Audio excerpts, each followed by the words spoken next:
Hello and welcome to Root Causes, the PKI and Security podcast, where a pair of industry veterans talk about all matters digital certificates and PKI.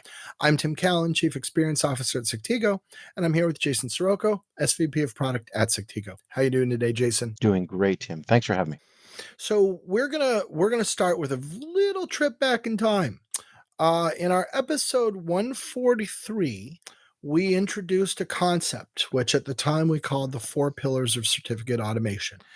And those were, just as a reminder for everybody, those were discovery, finding certificates and bringing them into the system and knowing what they are, deployment or provisioning, getting the certificate, ordering it, and deploying it out in the world, revoke and replace, sometimes called lifecycle management, where you do the other things that you have to do with your certificates to keep them current and fresh and secure, and then renewal, where you take your certificates that are expiring, getting them renewed. And those 4 pillars, we've had a little picture in our webinars, which you may have joined us on, where there's 4 pillars, and then on the top there's a cap, a penumbrum. It kind of looks like a classical building, like a classical temple or something. And that cap on the top was visibility, because those pillars supported visibility, but visibility also enabled the pillars. And so that was a concept you and I built. We ran a bunch of webinars about it. We've talked about it with a lot of people. We've had these graphics that have flown around. They're in assets. We've seen other people take this idea, even though I'm pretty sure you and I were the first people to advance it. And we've seen it show up in other discussions of the CLM space by other people who aren't Sectigo. And so that's really sort of moved into the dialogue in a pretty significant way. But it has been more than 2 years, right? And the world changes. Absolutely changes. And you know who's changed is the practitioners, the people who actually do the certificate lifecycle management, not out of the minds of the people who work in the CLM industry or certificate lifecycle management vendor space. This is in reaction to IT administrators, people who are really on the ground doing the things, and they've changed some of their practices, Tim. And it's a good thing, because right now in the vendor space, imagine all the different technologies you got to work with now as an IT administrator. Yeah. Unbelievable. I remember working in and around these kinds of folks, and it was very, very Microsoft focused, Microsoft stack of technologies. And so therefore, you typically had one log to look at if something went wrong, and you could remediate based off of, just a handful of logs, and you knew where to go and get them. And that was about 1 million years ago. Oh, yeah.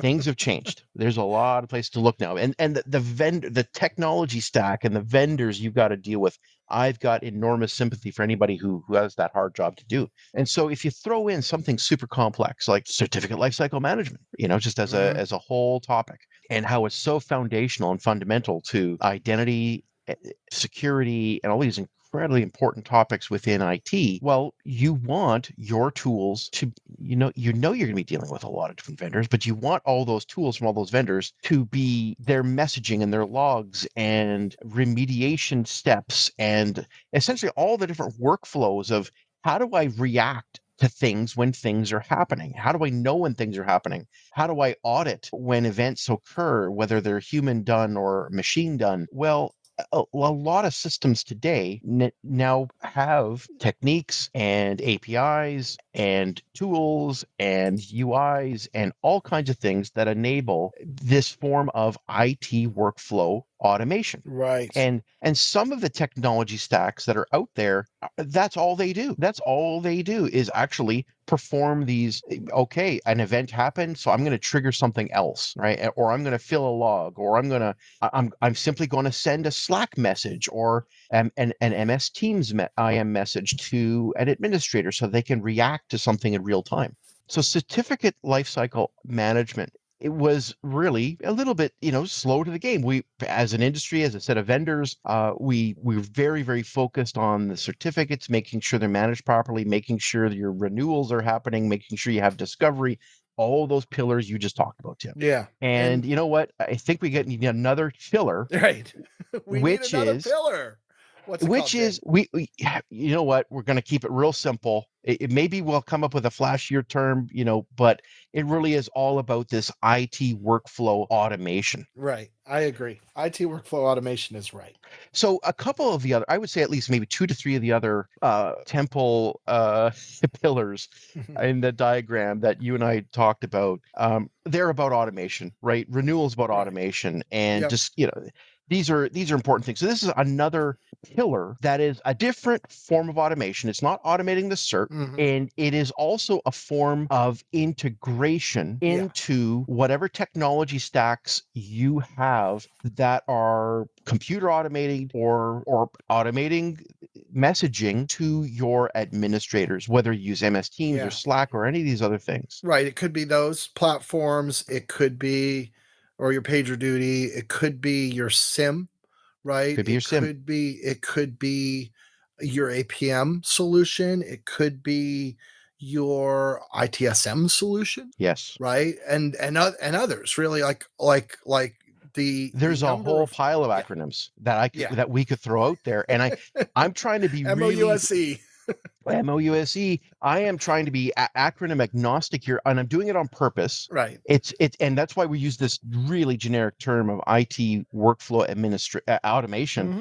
and that is because there's so many forms of that are out there, and I think as the CLM industry is maturing and we are realizing we don't exist in a vacuum, we don't exist on an island, we exist in people's real IT systems.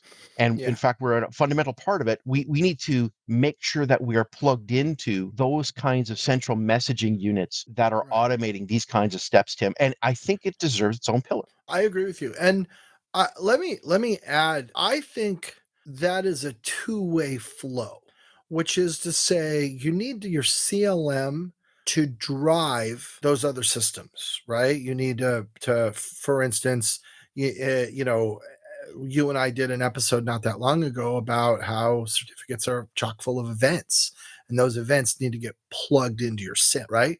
But then you want to drive in the other direction as well. So, for instance, I want to be able to order a cert and choose to get a cert in your, let's say, ServiceNow, but then that actually needs to trigger the CLM and have the CLM do that work, right? Or I want to discover a cert. I might discover a cert using, let's say, my APM product, and then I want those discovered certs to get poked into the CLM where they can then be part of what's under management.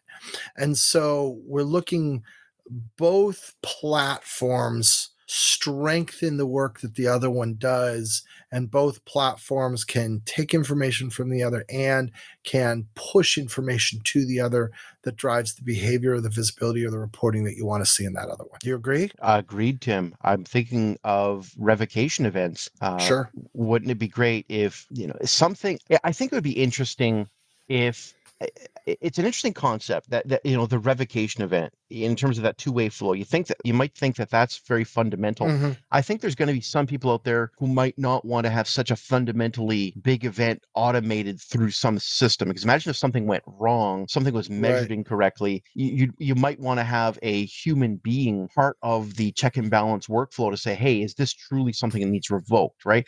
But again, Right. this goes right back to what I'm saying, which is this is not the CLM vendor industry inventing that. That really depends on what works inside of your IT system, what works in your IT workflow, what is automatable, and what needs to have a human check and balance, which is it in itself a form of workflow. Yeah, Um, absolutely. Yeah. so And yeah, no, go go ahead. ahead.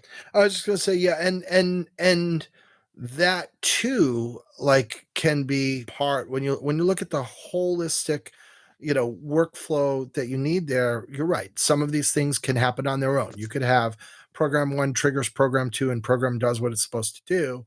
Or your workflow might be program one program triggers program two, and what it's supposed to do is put this in front of the person and say, "Do you want me to proceed? Yes, no." Right? And that's fine also, right? Likewise, the visibility thing, right?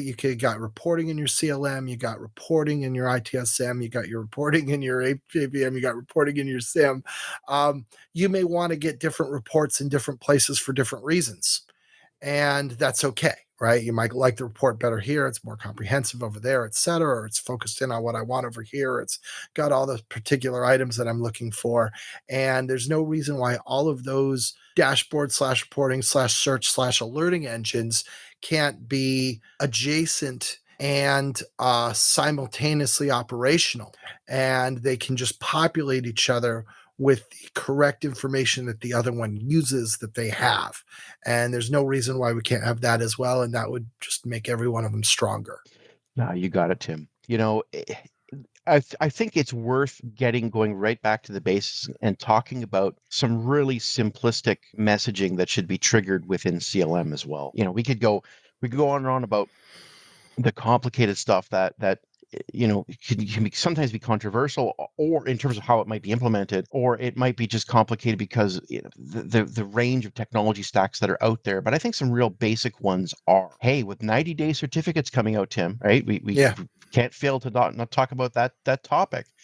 You might have new Acme services that you've now implemented because of 90-day, and you might want to be notified every 60 days just by an IS, an MS Teams message or a Slack message to an administrator to say, hey, by the way, you're 10 days away, you're 5 days away, or hey, today's the day that you have to make sure that cert gets swapped out, or at least do a manual double check the fact that everything happened okay.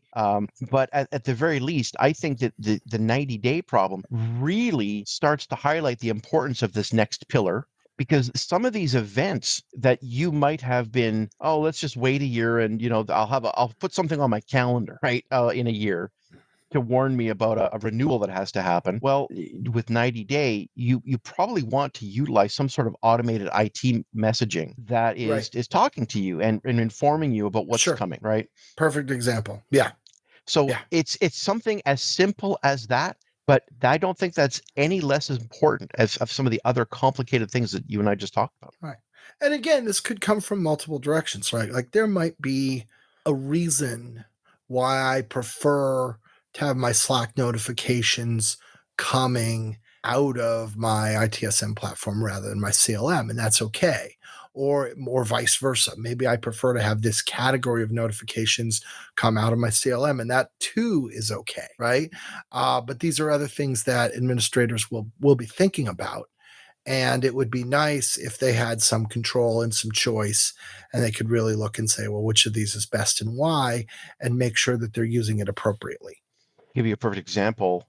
You might have pushed a certificate with your CLM out to your F5 load balancer, and you want your F5 load balancer to confirm it. There you go. Right. And there's your example. Yeah, absolutely. So, okay. So, we may work on the wording. This is kind of a new idea. Yeah, it is. Just like if you go all the way back to our 143, you'll see that some of our terminology has changed, even though the fundamental concept didn't change. Likewise, we may somewhere along the line go back and reference this episode roughly in the ballpark of 300 and say, well, this is what we used back then. But either way, I think this idea, IT workflow integration or IT workflow automation, is definitely become a very important part of how we need to think about the CLM space. Yeah, it's all about plugging into your technology stack, and CLM needs to do it. That's the fifth pillar. Cool. Excellent. All right, Jason, thank you. Thank you, Tim. And this has been Root Causes.